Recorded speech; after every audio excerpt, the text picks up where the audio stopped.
নমস্কার, আমি মনীষা কিচেনে আপনাদের সবাইকে স্বাগত জানিয়ে আমি আরও একটি নতুন ভিডিও নিয়ে চলে এসেছি। দেখুন, আজকের আমি দেখাবো গোল গোল করে আলু ভাজা রেসিপি।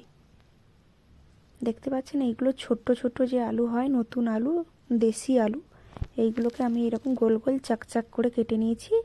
দিয়ে সামান্য লবণ আর সামান্য জল দিয়ে প্রেসার কুকারে একটু ভাপিয়ে নেব। এটা কিন্তু আমি কোনো সিটি ফেলাবো না। সিটি দিলে কি হবে না, আলুগুলো গলে যাবে। আপনারা এমনি ভাপিয়ে নেবেন।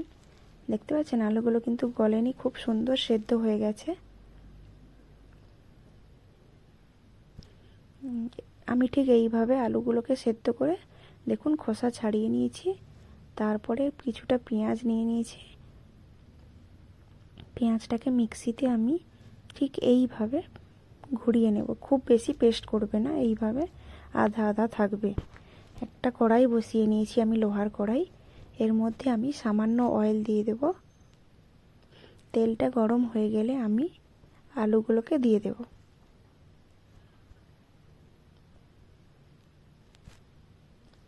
আলুগুলোকে দিয়ে দেওয়ার পর এর মধ্যে ওই বাটা পেঁয়াজটা দিয়ে দিলাম। পেঁয়াজটা কিন্তু আপনারা ঠিক এইভাবে করবেন, বেশি পেস্ট করবেন না। আর 1 চামচ হলুদ আর লবণ দিয়ে দিলাম। আর দেখুন লাস্টে লঙ্কা গুঁড়ো দিয়ে দিলাম 1 চামচ। এবারে এগুলোকে ভালো করে মিশিয়ে আমি গ্যাসের ফ্লেমটা কমিয়ে ভালো করে ফ্রাই করে নেব।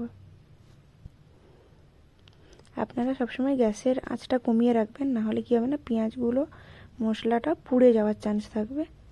হালকা আঁচে এটাকে বেশ 10 মিনিট থেকে 15 মিনিট ফ্রাই করে নেব। দেখতে পাচ্ছেন এটা কিন্তু আমার পুড়ে যায়নি। এটা আলুগুলোর উপরে এইরকমই একটা হালকা চিকেন তন্দুরির মতো ঠিক এইভাবে হালকা দাগ দাগ আসবে। দিলে আলুগুলো খেতে খুব বেশি ভালো লাগে। দেখুন আমার কিন্তু আলুগুলোকে আমি আর একটা কাজ করবেন, আলুগুলোকে কড়াইয়ের চারদিকটা ভালো করে মেলে দেবেন। দিলে প্রত্যেকটা আলুতে তাপ লাগবে এবং এইভাবে ওপরটা ক্রিস্পি হবে আর ভেতরটা সফট থাকবে।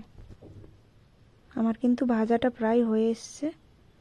দেখতে পাচ্ছেন ঠিক এইভাবে আলুগুলোর ওপরটা লাগবে, তখনই বুঝবেন যে আলুগুলো হয়ে এসছে। আর এই আলু ভাজাটা খেতে এত টেস্টি হয়, আপনারা অবশ্যই একবার বাড়িতে ট্রাই করবেন। দেখতে পাচ্ছেন আমার প্রত্যেকটা আলু কিন্তু খুব ভালোভাবে হয়েছে। আজকের এই অবধি।